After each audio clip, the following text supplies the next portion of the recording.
Bienvenue sur la chaîne JCF TV qui s'efforce de vous fournir au quotidien des chapitres de la Bible. Nous remercions tous ceux qui ont bien voulu nous encourager en s'abonnant à notre chaîne, et si vous êtes nouveau à nous suivre, abonnez-vous, activez la cloche de notification et like s'il vous plaît les vidéos et partagez autour de vous pour faire connaître la parole de Dieu. Cette chaîne est une chaîne de santé spirituelle qui renforce la connaissance de chacun des enfants de Dieu. Merci à tous de nous aider à partager massivement pour plus de personnes converties à travers l'écoute. Amen. Le Deutéronome, chapitre 10. En ce temps-là, l'Éternel me dit, « Taille 2 tables de pierre comme les premières, et monte vers moi sur la montagne. Tu feras aussi une arche de bois. J'écrirai sur ces tables les paroles qui étaient sur les premières tables que tu as brisées, et tu les mettras dans l'arche. Je fis une arche de bois d'acacia, je taillai 2 tables de pierre comme les premières, et je montai sur la montagne les 2 tables dans ma main. L'Éternel écrivit sur les tables ce qui avait été écrit sur les premières, les 10 paroles qu'il vous avait dites sur la montagne du milieu du feu, le jour de l'assemblée. Et l'Éternel me les donna. Je retournai et je descendis de la montagne, je mis les tables dans l'arche que j'avais faite, et elles restèrent là comme l'Éternel me l'avait ordonné. Les enfants d'Israël partirent de Béhéroth Béné Yaakan pour Moséra. C'est là que mourut Aaron et qu'il fut enterré. Éléazar, son fils, lui succéda dans le sacerdoce. Ils partirent de là pour Gudgoda, et de Gudgoda pour Yotbata, pays où il y a des cours d'eau.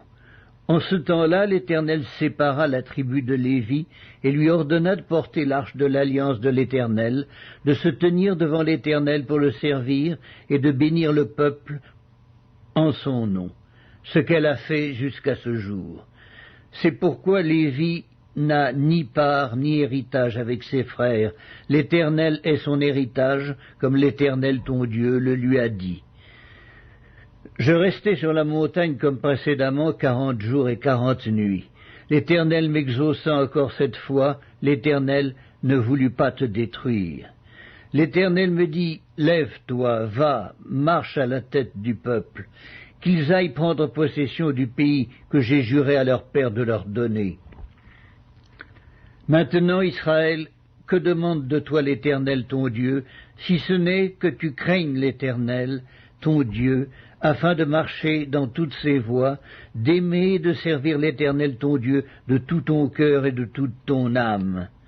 Si ce n'est que tu observes les commandements de l'Éternel et ses lois que je te prescris aujourd'hui, afin que tu sois heureux. Voici, à l'Éternel ton Dieu appartiennent les cieux et les cieux des cieux, la terre et tout ce qu'elle renferme. Et c'est à tes pères seulement que l'Éternel s'est attaché pour les aimer. Et après eux, c'est leur postérité, c'est vous qu'il a choisi d'entre tous les peuples, comme vous le voyez aujourd'hui. Vous circoncirez dans votre cœur et vous ne roidirez plus votre cou.